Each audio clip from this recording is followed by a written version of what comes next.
Assalamualaikum dan salam hormat. Sukan Plus Close Up kembali menemani hujung minggu anda dengan pelbagai topik yang menarik. Saya Nazrin Arif, hos anda untuk minggu ini. Baik, Malaysia bakal menjadi tuan rumah untuk penganjuran Piala Dunia Sepak Takraw yang akan berlangsung di Kuala Lumpur dari 18 hingga 26 Mei ini. Jadi minggu ini kita ada sesuatu yang istimewa dalam pengisian kita dalam nak menghangatkan lagi suasana Piala Dunia ini. Sebab kita juga sebenarnya berkongsi platform dengan media baru yang dikenali sebagai Bola Rotan TV.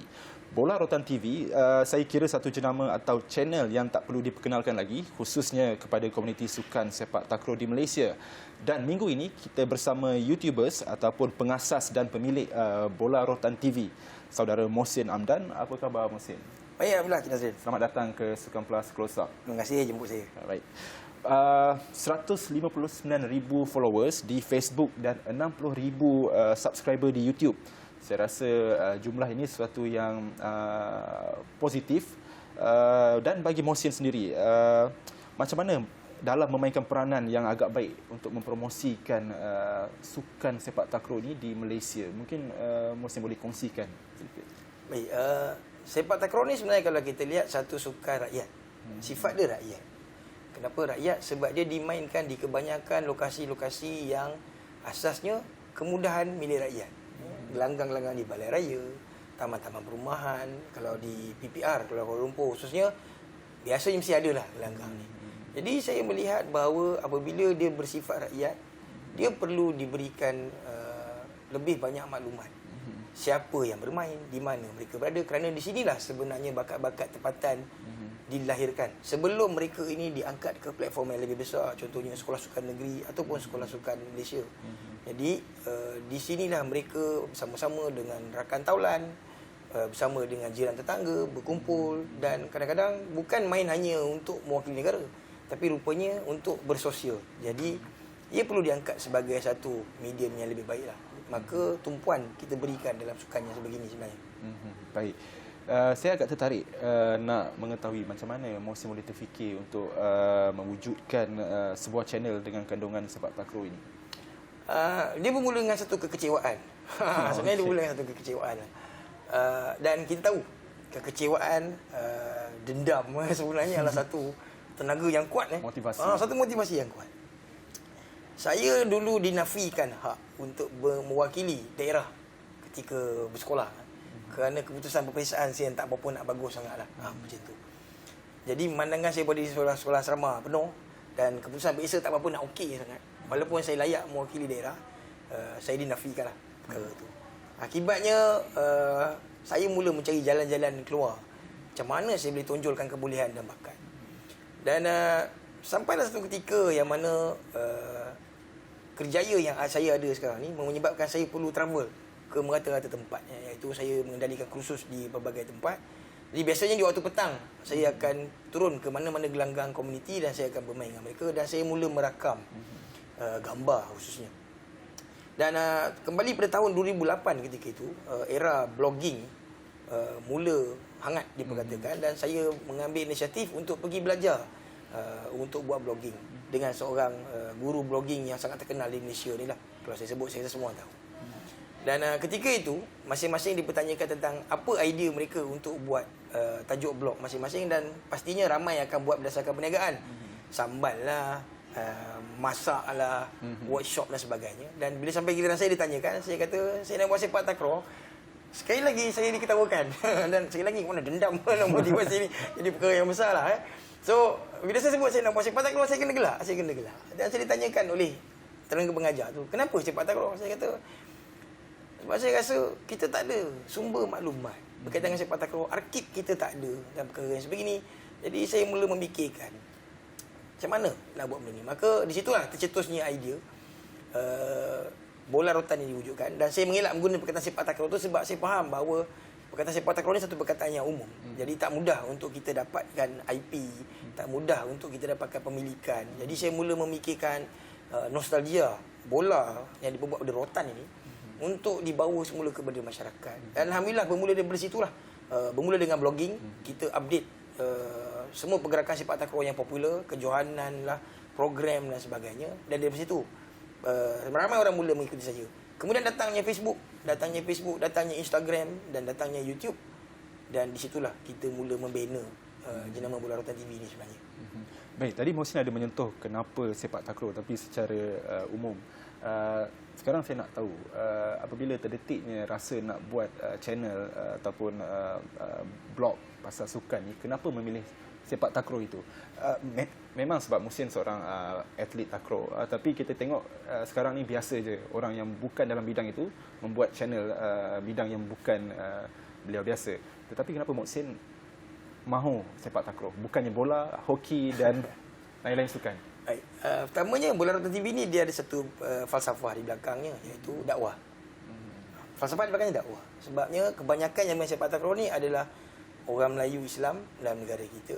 Kemudiannya hampir kebanyakannya adalah mereka yang berada di golongan bawahan ataupun menengah, B40 and 40. So saya melihat sepak takraw ni adalah ruang untuk saya mendekati masyarakat tanpa adanya lensa-lensa politik, tanpanya ada lensa kepahaman ataupun kecenderungan kepada pihak-pihak tertentu. Siapa saja yang nak main sepak takraw, dia akan main sepak takraw. Dia bukan tentang saya datang dari parti mana dan sebagainya. Jadi berdasarkan laluan ini, saya memikirkan bahawa sepak takraw ni lebih mudah didekati kerana dia memerlukan kos yang sangat rendah. Malahan kalau kita sepak takraw ni hanya dua perkara saja yang kita boleh kata itulah peralatan sepak takraw, iaitu bola dan jaring. Selain daripada itu, tak ada apa-apa perkataan boleh kita kaitkan dengan sepak takraw. Kasut sepak takraw adalah kasut budak sekolah. Stokin sepak takraw tak pernah ada pun stokin sepak takraw. Maksudnya selagi mana kita selesa, stokin pergi kerja pun pakailah, janji boleh main. Baju sepak takraw, tak pernah ada pun istilah baju sepak takraw. Malahan baju sepak takraw ni adalah pinjaman daripada jersey bola sepak. Jadi tak pelik kalau kita tengok orang main sepak takraw jersey Arsenal. benda tu tak pelik pun sebenarnya. Cuma kebelakangan ini alhamdulillah industri mula berkembang. Banyak benda-benda baru dibuat dalam bentuk penciptaan. Jadi dia berkembang secara alami. Saya lihat macam tu. Jadi balik pada persoalan kenapa sepak takraw? Salah satu faktor besar lain selain daripada sebagai medium dakwah ni juga ialah sepak takraw ni bagi saya dia melibatkan dua elemen besar, iaitu seni dan adab. Seni sepak takraw ni dia begitu rumit sehingga kan kalau sesiapa tak main sepak takraw ni dalam tempoh 72 jam, wah spesifik kan. Very spesifik. 72 jam dia akan hilang seni-seni itu. Pergerakan, tempo, timing dia akan mudah hilang. Hanya dalam tempoh 72 jam saja. Begitu cepat. Begitu cepat. 72 jam saja. Kalau kita lihat pula dari segi adabnya pula, sepak takraw ni penuh dengan adab-adab kesopanan. Kita tak boleh senang-senang bagi bola kepada orang, tolak pakai kaki je, kena pakai tangan. Lalu bawah jaring tak diizinkan. Kita tak boleh menggunakan kata-kata yang kesat. Kita tak dibenarkan melakukan provokasi melampau pada orang sebelah. Kita tak ada body contact sebagaimana sukan bola sepak. Kita tak ada menumpahkan darah sebagaimana sukan-sukan tempur yang lain. Jadi bagi saya sepak takraw ni sukan yang sesuai dengan ciri-ciri ketimuran dan dia mudah dibawa dalam konteks agama itu sendiri. Bagi saya ini kena dengan cita rasa hidup dan dia miriplah dengan apa yang kita ada dalam kehidupan seharian. Baik, sebenarnya bukan mudah nak mengulas dalam apa-apa jua topik sekalipun, bukan mudah nak mengulas, apatah lagi menjadikan sepak takraw macam Mohsin menjadikan sepak takraw sebagai konten. Saya rasa Mohsin sendiri mungkin sebagai bekas pemain kan, pernah bermain takraw, mungkin pengalaman tu membantu. Sebenarnya kalau kita kata pasal mengulas ni, ia lebih kepada latar belakang kerjaya saya. Secara praktis, saya lah seorang pakar dalam bidang organizational behavior. Tingkah laku kerja. Saya mengendalikan kursus-kursus. Jadi bercakap ni memang kerja saya. Keduanya latar saya juga adalah hiburan, entertainment. Saya main muzik, saya mengajar muzik dan saya suka menghiburkan orang. Itu asasnya lah. Jadi bila kita gabungkan dua ini, kecintaan saya pula dan sepak takraw, jadi saya faham macam mana untuk menyebabkan penonton rasa seronok nak follow. Jadi tak pelik dalam mengulas kadang saya menyanyi lah. Dalam mengulas saya tiba menggunakan dialek yang lain lah. Kerana kita faham proses engagement dengan penonton. Jadi di situ saya gabungkan dan apa yang disaksikan di sepak takraw di Bola Rotan TV. Itulah Bola Rotan TV. Itulah Bola Rotan TV. Tadi ada menyebut mengenai cinta terhadap sukan sepak takraw. Mungkin boleh ceritakan sedikit di sebalik kecintaan tu macam mana ia berputik? Sekali lagi dia tentang kegeraman. Sekali lagi dia tentang dendam. Masa saya umur 14 tahun, saya di sekolah di sebuah sekolah di Kajang High School. Kajang High School. Di sekolah itu saya terlibat dengan projek bola sepak sebenarnya. Disebabkan saya pelajar asrama, salah satu pelajar-pelajar nakal macam saya ni lah kan. Kita ni suka ponteng prep pagi. Prep pagi ni kita ponteng. Sebab saya tingkatan masa 14 tahun saya sekolah petang. Saya ponteng prep pagi. Cara saya ponteng prep pagi tu ialah sebenarnya pagi tu ada pemilihan sepak takraw. Pemilihan sepak takraw. So nak ponteng prep pagi ni macam saya pun mandai-mandai lah pergi pemilihan sepak takraw. Padahal haram, tak reti pun main sepak takraw pun sebenarnya. Jadi bila sampai giliran saya, cikgu tu nama Cikgu Razak. Cikgu Razak ni memang sampai hari inilah saya masih dapat jumpa dengan dia sebab dia dekat dengan kawasan saya juga. Jadi dia kata, nah, Cikgu Razak ni sebenarnya cikgu bola sepak tapi dia bertanggungjawab dengan sepak takraw juga. Jadi dia kata, Timang, cuba. Saya hanya dapat sepak sekali dua bola tu jatuh. Sepak sekali dua jatuh. Yalah tak pandai kan? Jadi bila dia tengok saya macam tu, memang saya kena maki dengan dia. Memang saya kena maki lah dengan dia. Dan saya terkesan dengan kata-kata dia tu sehingga kan saya buat keputusan saya gantung boot bola, saya langsung tak nak main bola lepas tu. Disebabkan takraw gantung boot bola. Ya. Saya langsung tak nak main bola lepas tu dan saya berazam, fine, aku akan buktikan aku boleh main sepak takraw. Dan bermula pada detik itu Nazrin, orang pertama akan turun ke gelanggang setiap hari selepas solat asar saya. Hari-hari saya akan belajar sendiri dengan dinding lah apalah. Sehingga kan tahun hadapannya tingkatan saya tingkatan 3, saya terpilih mewakili sekolah. Mana saya berjaya buktikan. Dapat pun. Again, dia bermulakan rasa yang macam tu. Rasa kecewa, rasa tegang. Dan daripada situ, saya mula nampak jalan-jalannya. Saya mula bergaul dengan lebih ramai orang. Dan saya mula faham bahawa sepak takraw ni bukan semua orang boleh main. Jadi saya melihat uniknya sepak takraw. That's why saya meletakkan usaha yang banyak. Sebab tu cinta pada sepak takraw ni besar. Saya boleh katakan yang sepak takraw ni sebahagian daripada kehidupan Mohsin juga. Kawan-kawan panggil saya, dia ni gila. Dia ni bukan suka, dia ni gila kat takraw. Itulah perkataan yang selalu orang beri kepada saya. Saya dah tak gila dengan sepak takraw. Macam itulah sebenarnya. Okey. Saya ada berpeluang melihat beberapa ulasan Mohsin ketika perlawanan dan sebagainya. Agak bersahaja. Saya kira itu kekuatan Mohsin. Kalau kita tengok movie, dia perlukan sound effect. Dia perlukan sound effect. Dia perlukan kesan-kesan visual untuk itu. Jadi saya terapkan perkara dalam ulasan. Contoh, saya suka bunyikan macam mana bola tu kena orang. Oi, kena bola. Piu. Sebenarnya bukan itu bunyi bolanya. Yang mana ada bunyi bola kena pada orang bunyi. Piu. Tapi untuk memberikan orang rasa. Sebab kalau kita tengok di siaran-siaran TV mainstream, bila mengulas sepak takraw ni, dia mendata. Dia mendata. Sebab sepak takraw ni dia pergerakan yang sama.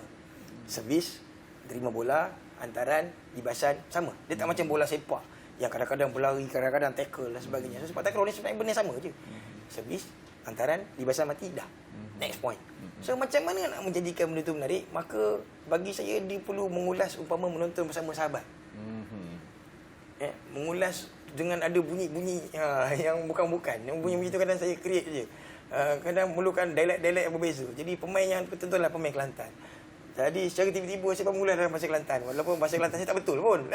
Tapi yang tak sempurna itulah yang orang suka pun sebenarnya.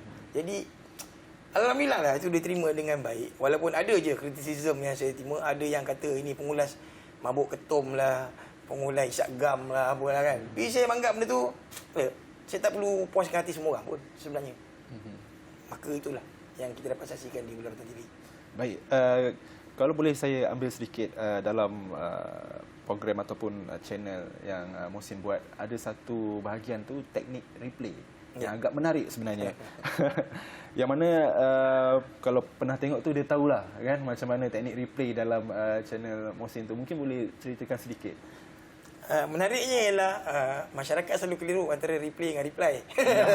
Kadang kita dekat komen, bang reply. Saya macam, reply? Orang nak reply apa ni? Rupanya dia nak replay. Replay tu sebab dia nak tengok balik lah apa yang berlaku. Baik, kenapa orang nak replay? Satu ialah, selalu saya cerita tentang cara saya buat. Kenapa orang nak replay? Satunya sebab sepak takraw ni pergerakan dia pantas. Kelajuan bola boleh macam sampai 85-90 km sejam. Sampai ke pengadil pun kadang-kadang pun terlepas pandang. Bola tu masuk tak masuk sebagainya. Jadi, dia bermula di satu kejohanan yang berlangsung di Titi Wangsa dulu sebenarnya. Iaitu saya biasanya ketika saya buat siaran langsung, tangan saya akan pegang iPad. Tujuan saya pegang iPad ni lah untuk saya merakam momen ataupun babak yang berlaku bagi tujuan arkib. Supaya bila habis kejohanan, saya boleh tengok balik, saya boleh siarkan semula dalam bentuk reels ataupun dalam bentuk editing yang baru, kan. Jadi kebetulan ada masa tu, ada sekali tu dispute ni, ada apa orang kata, challenge daripada opponent yang mengatakan bola tu dalam keluar. Jadi penonton pun masa tu memang dah level maki mengadil lah. Mengadil buta kayu lah apa dan semua ni. Sebab bola tu terlalu laju. Kita tak nampak dalam ke masuk. So saya macam, wah, ni dah ramai komen banyak-banyak ni. Saya pun terfikir, aku ada iPad ni. Kejap saya kata, ni kita tengok sama-sama. Kita sama-sama. So saya replay balik dekat iPad tu. Saya buat gerak perlahan. Sebenarnya saya movekan scroll dia ni saja, bukan apa pun. Saya tak pakai apa sebarang apps. Jadi orang pun, nampak ni dalam keluar. So dia jadi macam, nampaknya orang appreciate lah benda macam ni. So akibatnya bermula daripada situ saya pun mulalah merajinkan diri lah. Penat sebenarnya, memang penat, sumpah penat. So bayangkan sambil merakam, sambil live, sambil mulut nak kena bebel, tangan nak kena pegang iPad, replay balik. Itu sebenarnya bukan saja menarik perhatian penonton di sini, tapi menarik perhatian broadcaster daripada luar negara juga. Syarikat-syarikat TV pun pening. Macam mana saya buat ulang tayang yang macam begitu. Sebab of course kalau pakai software dia akan ada lag dan sebagainya. Tapi ini kita boleh besar zoom macam tu aja. Maksudnya di court tu ada dua kamera yang Mohsin bawa. Satu yang memang tembak untuk live game, satu lagi kita kat tangan. Maksudnya kalau replay angkat. Replay angkat. Okey, macam mana benda tu boleh, idea tu datang dari mana? Mungkin Mohsin tengok daripada YouTube lain? Tidak. Setakat ni saya tak nak jumpa mana-mana channel yang macam tu. Tapi saya percaya pada satu prinsip, kesempitan asas kepada kreativiti. Saya yang hanya siaran langsung dengan satu tripod murah, berdiri pun terpaksa kaki pun terkangkang macam tripod juga. Kalau dengan saya pun penat. So, bagi saya macam mana saya boleh memaksimumkan kepuasan orang yang menonton. Jadi, that's why bila ada apa saja di tangan, spontan lah benda tu sebenarnya. Okey, baik Mohsin, kita beralih ke soalan seterusnya. Bila bercakap mengenai pengamal media sosial ataupun pencipta kandungan ini, orang akan relatekan dengan duit ataupun pendapatan. Boleh jana pendapatan daripada role sebagai pengaruh ataupun pemilik bola rotan TV ini? Baik. Untungnya ialah saya di bola rotan TV ni kita boleh anggap kita sebagai antara pioneer lah. Saya boleh cakap macam tu. Khususnya Sepak Takraw lah. Sebagai pioneer. Dan bila kita tengok dari segi macam mana media sosial boleh menjana kewangan, sebelum ini, sebelum YouTube, Facebook, kita boleh monetize daripada duit, daripada siaran tu, kita hanya boleh mendapat sumber kewangan daripada siaran sebegini berdasarkan kita jual sesuatu kepada pengikut ataupun pada penonton lah. That's why dulu bola rotan TV kita banyak produk-produk yang kita hasilkan, baju contohnya. Jadi di satu ketika saya pula tak pandai design pun sebenarnya. Saya tak pandai guna Adobe apa benda ni, saya tak pandai. Kebanyakan design-design yang saya buat hanyalah pada apa yang saya tahu je lah. Tepek macam tu. Tapi disebabkan tak banyak tawaran di luar sana orang jual baju berkaitan dengan sepak takraw, dan channel kita pula agak popular. Jadi ramailah penonton-penonton beri sokongan dalam bentuk yang macam tu, iaitu dia beli produk sebagai tanda sokongan. Termasuklah macam tu, macam baju yang saya pakai. Ini kita joint venture dengan satu jenama. Jadi mereka cadangkan, dia designkan bagi pihak saya. So pembikinan dia buat, tapi saya mempromosikan. Jadi saya dapatlah royalty. Itu di satu sudut lah. Termasuk juga produk-produk sepak takraw yang saya bawa masuk, contohnya bola, jaring. Jadi kebanyakan peminat-peminat nak beli bola dengan jaring. Contohlah macam Nazrin, kalau beli bola takraw kat mana katanya? Di kedai sukan yang terdekat. Malangnya bukan semua kedai sukan dia jual. Sebab sepak takraw ni dia tidak banyak kedai-kedai yang jual. Jadi akibatnya bila orang nak pakai, satu dia terhad pada tempoh masa kedai buka lah. Tapi bila beli daripada saya boleh hantar at any time. Dan dia orang suka saya datang hantar. Sebab bila saya datang, confirm mesti ada rakamannya. Jadi dia orang akan, brother tolong hantar bola ni. Okay, fine, saya akan hantar. Jadi itu juga adalah salah satu cara kita generate lah duit daripada situ. Jadi bila YouTube dah mula ada monetization, Facebook dah mula ada monetization, dia membantu. Tapi saya tanya juga pada rakan-rakan streamer yang lain sukan lah khususnya, purata di Malaysia ni sukan dia tidaklah begitu memberikan imbuhan sangat kerana jumlah tontonan agak rendah berbanding dengan channel-channel entertainment lah, nyanyian ke, lakonan ke, ataupun influencer produk, mereka jauh lebak jutaan. Kita baru ratus ribu je. Jadi tak banyak. Cuma boleh dapat? Ya, saya cakap memang boleh dapat. Tapi untuk menjadikan kita kaya raya sebagaimana yang kita tengok influencer yang lain, jauh. Belum jauh lagi. sangat. Mungkin Jauh. belum lagi. As for now nampaknya belum lagi lah. Macam tu. Ada juga datang dalam sumber kewangan, contohnya penaja-penaja. Perniagaan-perniagaan yang contohnya menaja saya untuk pergi ke Thailand contohnya. Jadi mereka mahu saya letakkan logo-logo mereka dalam kita punya rakaman. Jadi give and take tu berlaku lah. Macam tu. Okey, kita nak beralih kepada soalan yang lebih serius mengenai Piala Dunia dan pasukan Malaysia Mohsin. Pada pandangan Mohsin, bagaimana kemampuan Malaysia untuk menghadapi Piala Dunia kali ini? Baik Nazrin, the best time sebenarnya untuk Malaysia kalahkan Thailand, inilah dia. Saya ulang sekali lagi. The best time untuk Malaysia menang ke atas Thailand kali inilah. Sebab apa? Satunya ialah sebab kita bermain di negara kita. Kita ni Nazrin dah lama sebenarnya tak anjurkan kejohanan peringkat terbangsa. Kali terakhir tahun 2011. Jadi semangat pemain sekarang ni tengah berkobar-kobar kerana mereka beraksi di depan penonton sendiri. Satu. Keduanya ialah kita diberikan satu kelebihan oleh staff, iaitu kita boleh menyenaraikan 16 pemain. Berbanding dengan negara lain yang hanya 12 sahaja. Bermaksud taktikal kita akan jadi lebih besar peluangnya. Pengurusan boleh menukar pemain kerana pool player 16 orang berbanding dengan 12 orang.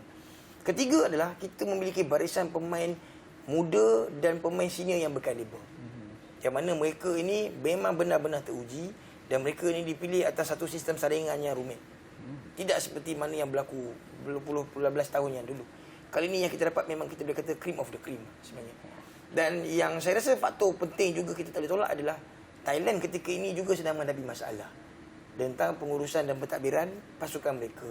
Kerana ada berlaku isu dalaman dan setahu saya setakat hari ini pun pasukan Thailand belum lagi menjalani latihan pusat kerana mereka akan berdepan dengan Princess Cup yang akan berlangsung mulai minggu hadapan. Jadi kita jauh lebih bersedia lah berbanding dengan mereka. Maka kalaulah Malaysia nak menang, mungkin tajuknya nanti Malaysia juara dunia, saya rasa inilah masa dia. Inilah masa yang tepat. Inilah masa dia. Okey, baik.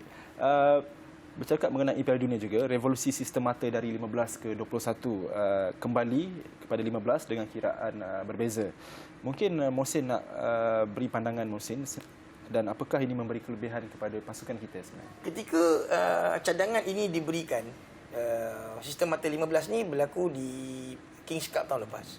Iaitu Presiden sendiri, Astaf, memberikan maklumat ini terus kepada saya mengenai cadangan itu. Dan ketika itu memang masing-masing macam, uish, serius lah. 21 pun kalah ni. Ini main 15 lagi cepat kalah. Persepsinya macam itulah. Jadi memang mulanya kita susah nak terima lah. Saya rasa memang susah sampai peringkat PSM terpaksa membuat perlawanan ujian untuk tengok sejauh mana keberkesanan ini. Tapi lama-kelamaan kita mula sedar bahawa ya, dia ada advantage. Sebab dia bukan sekadar sistem 15 mata tetapi servis bertukar satu-satu. Maksudnya tak ada lagi kelebihan untuk saya. Kalau saya, contoh saya Thailand, saya ada kelebihan 3 servis saya boleh dapat terus daripada oponen. Itu dah tak berlaku. Dan setelah kita tengok banyak kali pun siri-siri perlawanan ujian, leading sekalipun 13-11 belum tentu menang. Sebab macam-macam kemungkinan boleh berlaku kerana kita cuma ada satu peluang saja. Dan bila satu peluang bermaksud tekong akan sangat mainkan peranan. Servis dia tak boleh sekadar masuk. Servis dia perlu betul-betul maksimum. Tapi semakin tinggi risiko yang dia ambil, dia akan memberikan cabaran yang besar. Jadi kemungkinan untuk error itu tinggi. Jadi dia berdepan dengan tahap keyakinan pemain, macam mana kita bersedia untuk menerima first ball. Saya nampak peluang ini jauh lebih terbuka. Dan kita tak bercakap pasal Malaysia Thailand saja. Kita juga mungkin menjadi satu ancaman mudah bagi pihak lawan yang selama ni sebagaimana kita tengok Thailand lah. Jadi kalau kita lawan India pun sebenarnya dia tak ada kelebihan dah untuk kita. Jadi siapa saja ada peluang untuk merebut kejuaraan bagi sistem kali ini. Baik, setakat ini PSM tidak menyatakan sebarang sasaran untuk pasukan kebangsaan, tetapi adakah realistik untuk skuad kali ini perlu berada sekurang-kurangnya di pentas final? Pandangan Mohsin? Sememangnya itu yang selalu disebutlah oleh Datuk Presiden sendiri, iaitu harapan kita adalah ketiga-tiga acara ini kita final. Ketiga-tiga ini final. Dan satu daripada tiga ni kita mesti kena menang. Dan harapan paling besar, of course, kalau kita dapat menang Piala Dunia ni, iaitu ibu acaranya adalah acara berpasukan. Itu akan jadi satu apa orang kata, impian yang sangat besar. Kerana kita dah kalah selama lebih 30 tahun. Jadi keinginan PSM untuk menang ke atas Thailand ini begitu tinggi. That's why semua negara yang terlibat ini perlu menghantar ketiga-tiga acara. Sebab Malaysia tak mahu menang sekadar tanpa kehadiran Thailand. Kalaulah kita ni nak mengambil jalan mudah, boleh saja kita buat syarat Thailand tak boleh masuk acara ini dan itu contohnya. Jadi kita pun simply menang, menang World Cup. Tapi itu bukan apa yang kita mahukan. Semua acara ini perlu disertai oleh semua negara yang terlibat. Jadi Malaysia perlu mengambil semua peluang ni, membuktikan bahawa kita adalah jago sepak takraw yang sebenar buat masa sekarang. Inilah masanya. Inilah masanya. Baik. Itu tadi tuan-tuan Mohsin Amdan, pengasas yang juga pemilik Bola Rotan TV. Kita sebenarnya dah di hujung rancangan. Sebenarnya banyak lagi nak tanya, nak bersembang ni, seronok. Jadi saya mengucapkan terima kasih kepada Mohsin kerana bersama-sama kami menanam kecintaan kepada sepak takraw sebagai sukan tradisi di negara kita. Untuk penonton di luar sana, jangan lupa kunci tarikh ini 18 hingga 26 Mei di Kuala Lumpur untuk sama-sama menghangatkan Piala Dunia Sepak Takraw yang akan berlangsung di Stadium Titi Wangsa. Semoga sorakan padu penyokong tempatan menemani kejayaan kem negara kali ini. Saya Nazrin Arif, Sukan Plus, dan kita jumpa lagi. Assalamualaikum dan salam hormat.